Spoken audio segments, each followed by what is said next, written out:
Hello. Today I'm going to talk about reflecting on the new year and the whole concept of New Year's. Years and years ago, I celebrated New Year's, and part of that tradition was sharing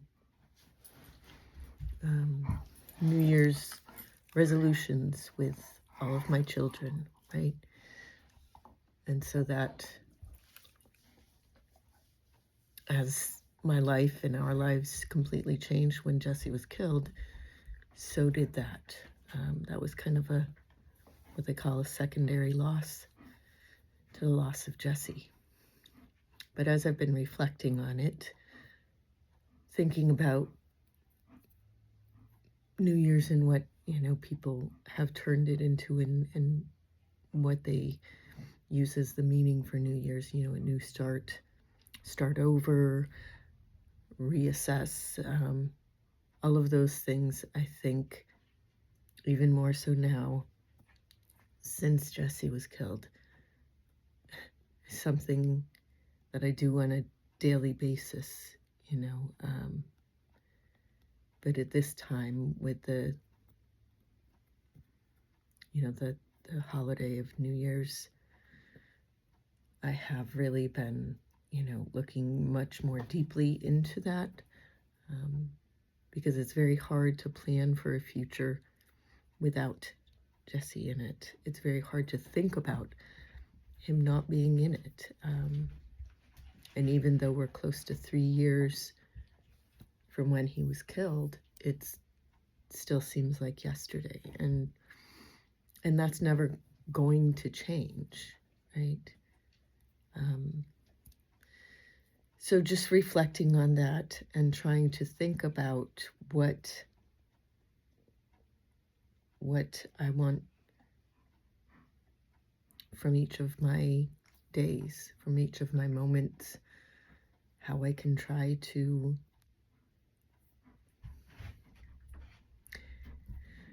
look at each of those things, thinking of Jesse and trying, and the keyword is trying to love the life that I have left. I can't say as much as Jesse loved life, because I know that's just not at this point possible for me.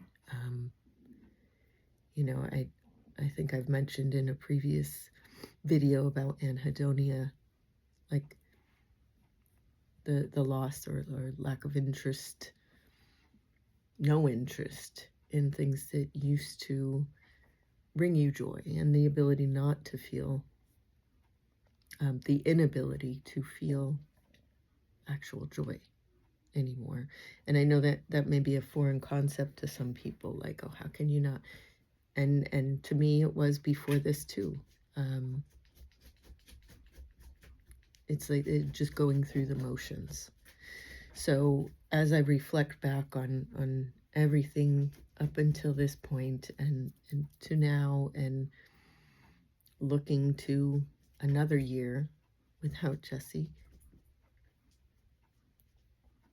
really trying to focus on the little things more so than ever before.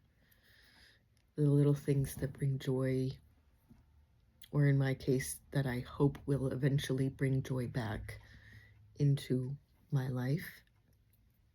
The little things that show others you love them and care for them. The little things you can do to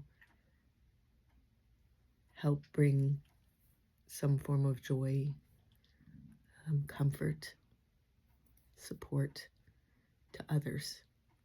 So, they say that sometimes the best thing to do if you're feeling down is to do something for someone else to bring them up.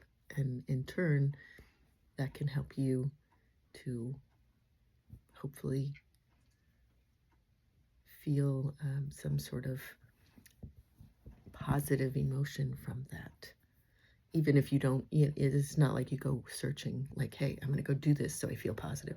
No, but what I was talking about, those small things, those small reflections, small steps, small efforts to try to bring positive back into your life, into my life. And again, it's not that there isn't positive. It's just my ability to feel that positivity. So I'm hoping that I can take the steps and do the work that's necessary and continue this lifelong, I don't want to call it a journey, but this lifelong struggle, I guess, the struggle to figure out how to carry this grief and the trauma and the lack of Jesse in my life and the piece of me and my other children that is gone because of it. So I hope that all of you can also remember to look and accept and appreciate the small things, the moments, not just the big things, but the small things too. Because truly that's what really matters. Thank you.